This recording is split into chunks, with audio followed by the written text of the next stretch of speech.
Hello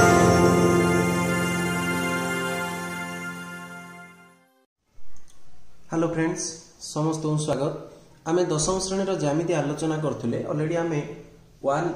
2 number आई कहला त्रिभुज ABC और त्रिभुज पीक्यूआर रे। त्रिभुज एबीसी रे एबी हला 2.5 सेंटीमीटर, बीसी हला 2 सेंटीमीटर, एसी हला 3.5 सेंटीमीटर, पीक्यू हला 5 सेंटीमीटर, क्यूआर हला 4 सेंटीमीटर, पीआर हला 7 सेंटीमीटर, एम एंगल ए हला x डिग्री,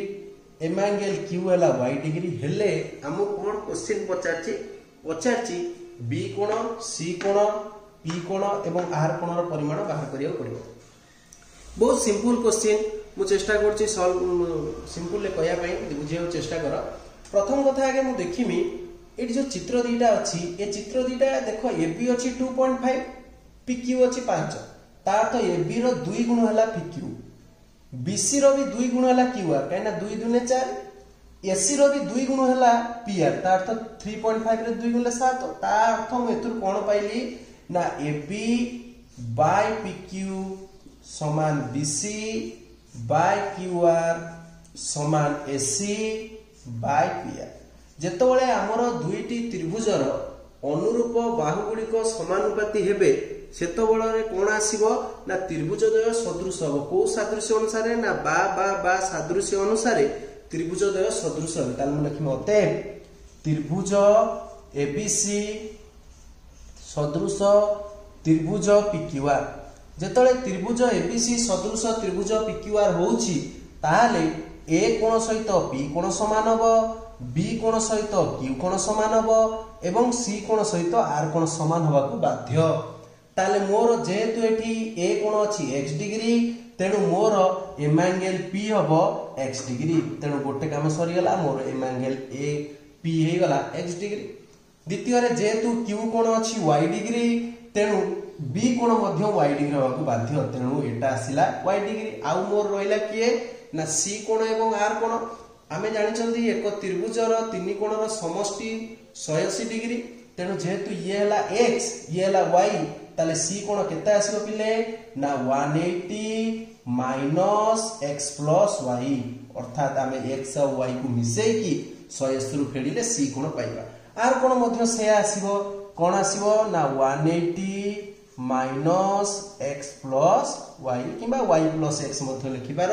कोनोसी असुविधा नहीं। मु भाबछु तुम जानि पारथिबो। आमे नेक्स्ट क्वेश्चन को जिबा। सेकंड आई क्वेश्चन को जिबा। आमे सेकंड आई क्वेश्चन कोन कहला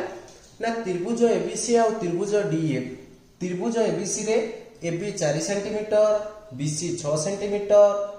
आउ त्रिभुज एबीसी रो क्षेत्रफल हला 20 वर्ग सेंटीमीटर, आउ त्रिभुज डीएफ रे डी 6 सेंटीमीटर, ईएफ 9 सेंटीमीटर, आउ कोन अछि ना त्रिभुज एबीसी और त्रिभुज डीएफ मध्य रे बी कोणर परिमाण ई कोणर परिमाण सहित समान। हेले मते कोन पचारची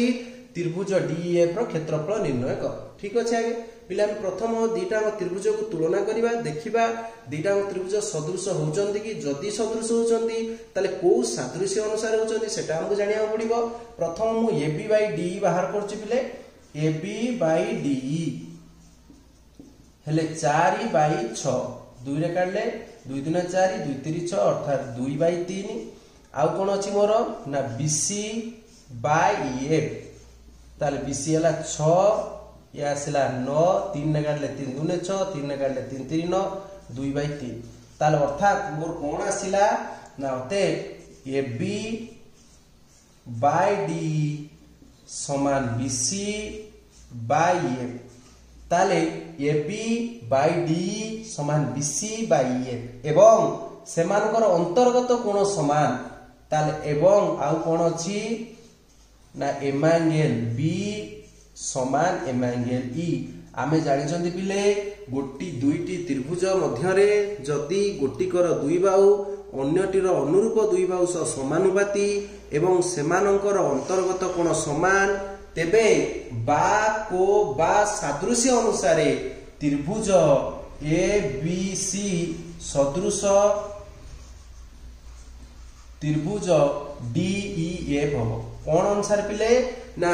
बा को बा सादृश्य अनुसार त्रिभुज द्वय आमर कौन हेबे ना सादृश्य हेबे सॉरी सदृश हेबे ताल दीटा त्रिभुज वर्तमान आमर सदृश हो गला आमे जानि छथि जेतेबेले दीटा त्रिभुज सदृश हबो सेमानकर क्षेत्रफलर अनुपात अनुरूप बाहुर वर्गानुपात सह समान तेणु मु लिखि पारिमी त्रिभुज एबीसी रो क्षेत्रफल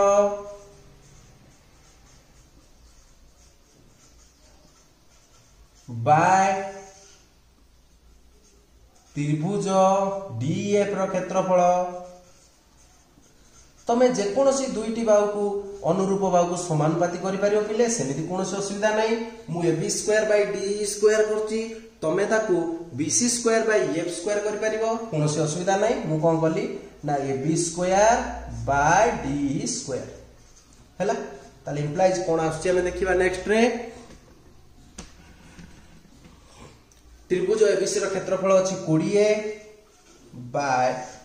त्रिभुज डीएफ रो क्षेत्रफल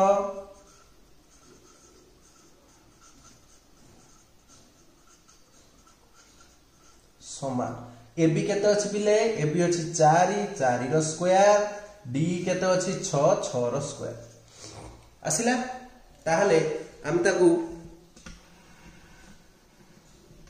मु डायरेक्ट कर दउछि पिले देखो देखो तेणु अते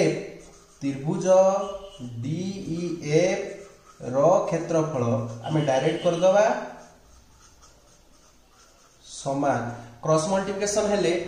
20 सहित 6 रो स्क्वायर गुणा हो एवं 4 रो स्क्वायर आसी हरा आइ जिवो तेणु 20 गुणन 6 रो स्क्वायर टा मु लगुछि 6 गुणन 6 बाय 4 रो स्क्वायर टा लगुछि 4 गुणन 4 मु आउछि जानि परथु बिले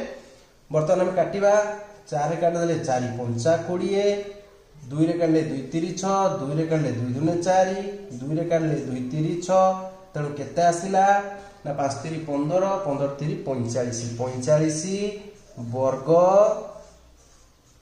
सेंटीमीटर एटा हला कोन पिले ना त्रिभुज डीएफ रो क्षेत्रफल नेक्स्ट क्वेश्चन को जिबा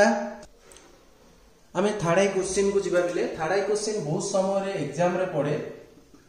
कहला दुईटी सदृश त्रिभुज मध्यरु प्रथमटी रो क्षेत्रफल द्वितीयटी रो क्षेत्रफल रो 9 गुण हेले त्रिभुज दुईटी रो अनुरूप बाहुर दैर्घ्यर अनुपात निर्णय कर मु तुम दुईटी चित्र माध्यम रे देखौची जा फल तमे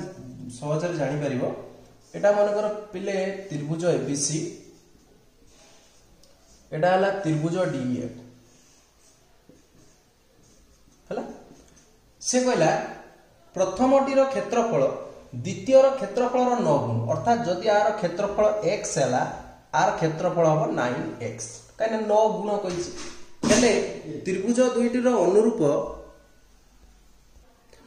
त्रिभुज दुईटा रो अनुरूप बाहुर अनुपात हमको दरकार अर्थात मु ab बाय d बाहर करि परिमी bc बाय ef किबा ac बाय df सेटा तम इच्छा तेरे कोनोसी असुविधा नै ताले वर्तमान आमे जानि छथि जेतु त्रिभुज द्वय सदृश बोली कहिछि दुईटा त्रिभुज सदृश बोली प्रथम रो कहिछि ताले मु लिखि पारिमी त्रिभुज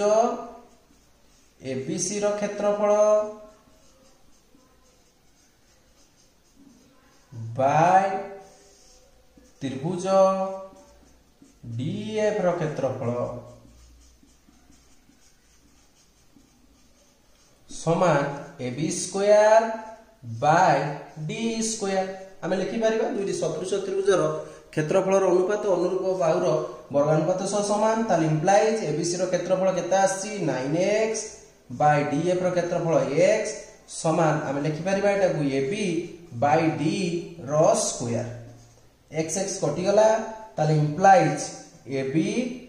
बाय d समान 9 बाय 1 रो रूट ओवर आसला केते ना 3/1 ताला हम लिखि परिबा ab d